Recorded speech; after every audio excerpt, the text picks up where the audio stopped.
एक प्यारी सी छोटी लड़की थी। उसका नाम अर्शीन था। वो बहुत अच्छी थी। वो सबकी मदद करती थी। सब बच्चे उससे पसंद करते थे और उससे प्यार करते थे। लेकिन 3 लड़कियां थीं जो उससे जलती थीं। उन्हें अच्छा नहीं लगता था कि सब उसी को पसंद करें। एक दिन उन्होंने बोला, चलो जंगल चलते हैं, बहुत मजा आएगा। वो खुश हो गई और उनके साथ जंगल चली गई। जंगल में उन्होंने बोला, चलो आंख में झोली खेलते हैं। उसने आंखें बंद कर ली और गिनती करने लगी।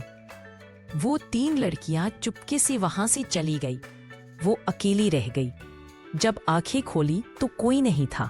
वो उदास हो गई और अल्लाह जी से दुआ करने लगी, अल्लाह जी प्लीज मेरी मदद कर दो ना। तभी एक प्यारा सा यूनिकॉर्न आया। उसे देख वो बहुत खुश हो गई। यूनिकॉर्न ने उसको अपनी पीठ पर बिठाया और घर ले गया। सारे फ्रेंड्स अब यूनिकॉर्न के साथ खेलने लगे और उन 3 लड़कियों ने भी माफी मांग ली। उसने सबको माफ कर दिया। सब खुश हो गए। तो बच्चों, आपने क्या सीखा? अल्लाह जी हमेशा अच्छे लोगों की मदद करते हैं।